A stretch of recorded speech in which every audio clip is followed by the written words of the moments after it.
시편 49편 17절에서 20절 말씀을 봉독해 드리도록 하겠습니다. 그가 죽음에 가져가는 것이 없고 그의 영광이 그를 따라 내려가지 못함이로다. 그가 비록 생시에 자기를 축하하며 스스로 좋게 함으로 사람들에게 칭찬을 받을지라도 그들은 그들의 역대 조상들에게로 돌아가리니 영원한 빛을 보지 못하리로다. 종기 하나 깨닫지 못하는 사람은 멸망하는 짐승 같도다. 아멘.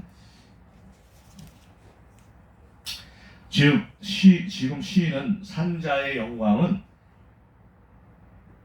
죽은 자의 영광으로 이어질 수 없다고 말하고 있는 것입니다. 사람이 죽으면 가져가는 것도 없고 살았을 때 영광도 그를 따라가지 못하기 때문에 죽어서는 살았을 때처럼 그 빛을 보지 못한다는 것입니다. 그렇습니다. 사람이 죽으면 이 땅에서의 영광은 그것으로 끝입니다. 더 이상 산 사람의 영광은 지속되지 않습니다. 왜냐하면 죽음 이후에는 전혀 다른 세계가 펼쳐지기 때문입니다. 특히 살아있을 때 소유한 모든 물질은 죽어서는 가져갈 수 없습니다. 이 땅의 세계는 물질의 세계인 반면에 저 세상은 영적인 세계이기 때문입니다. 이 세상과 저 세상은 본질적으로 다릅니다. 전도서 9장 4절을 보면 모든 산자 중에 참회한 자가 소망이 있음은 산 개가 죽은 사자보다 나음이라고 말씀하고 있습니다. 사자는 백수의 왕으로서 동물들 가운데서는 참으로 영광스러운 존재입니다. 그러나 그러한 사자라도 죽으면 그것으로 끝입니다. 그가 가진 모든 영광은 사라집니다. 그러기에 살아있는 개가 죽은 사자보다 나은 것입니다. 이와 마찬가지로 이 땅에서 아무리 천석군, 만석군 같은 갑부라 할지라도 죽었다면 살아있는 가난한 자보다 못합니다. 이런 말을 하는 이유는 이 땅과 저 세상 중에 어떤 것이 더 낫다고 하는 비교의 차원에서가 아닙니다. 아무리 이 땅에서 부를 축적했어도 죽은 후에는 그 재물과는 무관하다는 사실을 말하려는 것입니다. 그렇습니다. 이 땅에서 죽으면 이 땅의 물질과는 완전히 결별하게 되는 것입니다.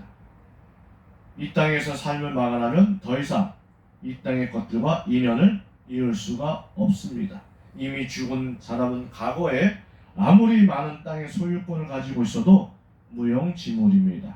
예수님의 비유 중 부자와 나사로의 이야기가 있습니다. 이 이야기를 통해 볼 때 죽어서 음부에 떨어진 부자는 그의 형제들과 더 이상 관계할 수 없을 뿐만 아니라 더 이상 과거의 부자가 아님을 명확하게 알 수 있습니다. 근래에 들어 논란이 되고 있는 친일파의 땅 소유권 소송에 대한 보도도 이런 좋은 예라 할 수 있습니다. 과거의 동족을 배반하고 동족을 착취하며 부를 축적했던 친일파들은 많은 부동산을 자기 소유로 챙길 수 있었습니다. 그런데 지금 그들은 이 땅의 재물과는 아무런 관계가 없음을 그들의 땅만 남아있는 것을 통해 확인할 수 있습니다. 지금 남아있는 것들은 그들이 살았던 흔적일 뿐입니다. 그들이 소유했던 부동산은 이제 그들의 후손이 차지하거나 차지하려고 소송 중입니다. 이처럼 죽은 이들은 아무것도 소유치 못하고 죽음의 길을 가야만 합니다. 한 푼의 동전도, 한 푼의 땅도, 한 평의 땅도 이 세상에 존재하는 것은 그 어떤 것도 그들은 가져가지 못합니다. 모두 두고 떠나야 하는 것입니다.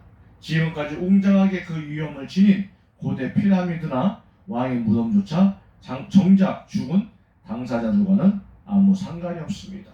성도 여러분, 그렇다면 오늘 우리는 우리의 마지막을 어떻게 준비하고 있습니까? 뭔가를 챙겨갈 체별을 하는 모습은 아닙니까? 땅의 것에 너무 집착하고 있지는 않습니까? 이 땅의 것들은 이 땅에서 살아갈 때 유용한 도구일 뿐입니다. 그러므로 최종적으로 우리가 주고 가져도 가지 못할 것을 쌓는 일에 인생을 낭비하지 맙시다. 도리어 우리에게 필요한 것 이상은 그것을 필요로 하는 이들에게 나눠줍시다. 이것이 사실은 지혜입니다. 우리가 나눠줄 때 하늘 창고에는 우리의 보물들이 쌓이게 됩니다. 우리가 다른 나라를 여행할 때는 우리나라의 돈을 그 나라의 돈으로 바꾸어야 합니다. 우리나라의 돈을 그 나라에서는 사용할 수가 없기 때문입니다. 그와 같이 이 세상의 재물은 하나님 나라에서 사용할 수 없는데 우리가 이 세상에서 나눠주면 그것이 하늘나라의 재화로 바뀌어 하늘에 쌓이게 됩니다. 그러므로 여러분은 가져가지 못할 것을 위하여 일하지 말고 하늘의 재화를 쌓기 위하여 일하는 지혜로운 사람들이 되시기 바랍니다. 성도 여러분, 시인은 종기에 처하나 깨닫지 못한 사람은 멸망하는 짐승 같도다고 말로 시를 마무리하고 있습니다. 이는 12절의 반복입니다.